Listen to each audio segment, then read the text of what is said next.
impor thrifting ilegal berapa? Menurut Kementerian UMKM 3.600 ton. Lalu berapa sumbangsih ilegalnya thrifting? Perbandingannya impor thrifting itu hanya 0,5% dari impor ilegal tekstil dari China. Nah, data ini dimiliki nggak oleh Kementerian Keuangan? Jangan-jangan Pak Menteri maksudnya baik, tapi dia dengar data yang salah. Terima kasih. Kita mulai dari thrifting. Kacamata saya thrifting. Jaket saya thrifting. Kemeja saya thrifting. Celana saya thrifting dan sepatu yang saya pakai juga thrifting. Tadi Pak Ketua juga bisik-bisik. Ya, ini thrifting dari dulu sudah ada ya? Sudah. Saya juga sering belanja. Gitu Pak Ketua ya. Saat mahasiswa dulu, pasar Senen dulu. Artinya mantan pengguna thrifting. Nah, begini, tanggal 12 November lalu itu Pak Ketua, saya WhatsApp Pak Purbaya. Saya ajak dia untuk kita berdiskusi tentang thrifting. Kenapa? Hasil riset global, sebuah lembaga dunia itu mengatakan 67% generasi milenial dan Gen Z menyukai thrifting. 67%. Lalu survei itu menjelaskan kenapa milenial dan Gen Z menyukai thrifting. Karena harga murah? Bukan. Karena modalnya bagus? Bisa. Lalu apa yang paling dominan penyebabnya? Terkait dengan lingkungan hidup. Apa hubungannya antara thrifting dan lingkungan hidup? Karena coba dipaparkan. Kalau ini tadi, ada coret-coretan sedikit. Satu lagi.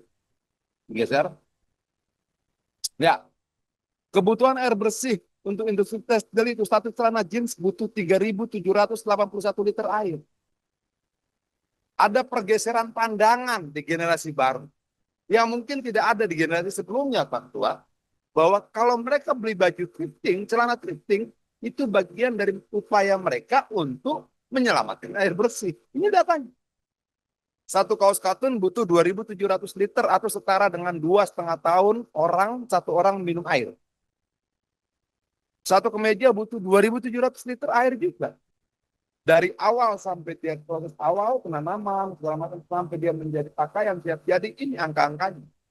Jadi kalau kemudian generasi Z dan generasi milenial itu menurut risetnya 67% menggemari thrifting, salah satu alasannya ini. Artinya bahwa thrifting tidak kita bisa lihat sesederhana yang disampaikan oleh Pak Purbaya. Kalau kemudian kita bicara ilegal, ilegal. Tutup. Semua ilegal mau ditutup. Kalau gitu, kita tanya, menurut Undang-Undang Lalu Lintas, boleh tidak motor menjadi angkutan penumpang? Artinya kalau konsisten, ojol-ojol itu secara undang-undang tidak boleh. Itulah kita selama 14 tahun tidak merubah undang-undangnya. Sehingga kita selama 14 tahun, dalam tanda kutip sebagai sebuah negara, Pak Ketua, bersepakat untuk melanggar sama-sama. Kira-kira seperti itu. Nah, kita geser lagi. Coba digeser lagi. Apakah yang impor thrifting cuma Indonesia? Enggak, ini datanya. Di Amerika tahun 2021 impor thrifting senilai 2,19 triliun. Ayo, Pak Purbaya perlu diskusi tuh sama teman-teman yang belanja di Amerika thrifting ini terkait dengan thrifting. Belanda impor thrifting dari negara lain 2,76 triliun. Rusia impor thrifting dari negara lain 2,184 triliun. Ini datanya jelas. Jadi tidak cuma kita saja yang impor. Jadi ada perdagangan dunia juga, Ketua, yang saya tangkap. Belanda impor, Amerika impor, Rusia impor, Indonesia impor, dan sebagainya. Nah, solusinya apa? Pertama, pahami dulu problemnya. Problemnya apa terkait dengan lingkungan hidup? Industri tekstil itu menyumbang 20% kerusakan udara. Datanya ada, coba digeser lagi. Industri tekstil dan lingkungan menghasilkan 1,2 miliar ton emisi gas, menghasilkan 282 miliar karbon dioksida, menghasilkan 20% limbah industri dunia. Sumbangannya pada limbah industri itu 20%. Nah, ini data. Ini yang kemudian terjadi pergeseran pemikiran generasi Z dan generasi milenial itu lebih tertarik thrifting. Dalam kepala mereka sepertinya begini. Kalau saya tidak bisa membuat air bersih, saya tidak akan buang air bersih. Kalau saya membeli celana jeans bekas, itu sama artinya dan saya menyelamatkan paling tidak sekian ribu liter air bersih. Kira-kira begitulah cara pandang generasi sekarang. Nah, kita harus pahami ini. Kita harus pahami ini sehingga ketika kita sebagai regulator, pemerintah regulator, kita regulator dengan pemahaman yang komprehensif, kita bisa mengambil keputusan yang lebih mewakili keadilan di masyarakat. Oke. Kalau kemudian pajak, ini pajakin saya teman-teman keberatan. Ya. Kenapa? Karena kalau saya hitung, kalau pajak satu kontainer 20% dan nilai kontainer 2 miliar, itu cuma 200 juta. Tapi tanpa pajak, mereka dipungut lebih besar. Artinya ketika thrifting tidak dilegalkan sama saja bisa dimaknai ketua dengan membiarkan pungutan-pungutan liar itu terus terjadi. Bagaimana kemudian agar pungutan liar itu tidak terus-menerus, negara ambil alih dalam bentuk pajak. Lalu bagaimana kalau misalnya kebanyakan? Enggak. Thrifting ini segmented pasarnya. Pasarnya nambahnya kecil sekali. Kenapa? Mereka yang suka mode-mode yang berbeda. Mereka tidak mau barang-barang didapatkan di banyak tempat dengan mudah dan sebagainya. Harga terjangkau, kesadaran lingkungan. Segmen ini tidak mudah tergantikan. Nah, menurut saya untuk awal adalah dilegalkan tapi dibuat kuota. Oke, kita buat perbandingannya coba. Gambar yang pertama. Nah, ini sama-sama ilegal nih. Ini semuanya data-data yang juga resmi. Data 28.000 kontainer ini adalah data dari asosiasi garment, asosiasi benang filamen, dan sebagainya. Oke, dengan asumsi satu kontainer 40 feet itu beratnya 28 ton, dengan 24.000 kontainer jumlahnya adalah 784.000 ton. Ini ekspor tekstil ilegal dari negara Cina.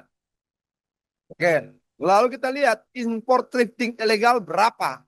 Menurut Kementerian UMKM 3.600 ton. Lalu berapa sumbangsih ilegalnya thrifting? Perbandingannya impor thrifting itu hanya 0,5% dari impor ilegal tekstil dari Cina. Nah, data ini dimiliki nggak oleh Kementerian Keuangan? Jangan-jangan Pak Menteri maksudnya baik. Tapi dia dengar data yang salah. Nah, dalam hal inilah Badan Aspirasi Masyarakat ini di dalamnya teman-teman ada komisi 11, ada komisi 2, ada komisi 1, saya komisi 5. Jadi setelah kita rapat begini, teman-teman komisi 11 bisa pertanyakan pada Menteri Keuangan. Bisa pertanyaan pada Bea Cukai.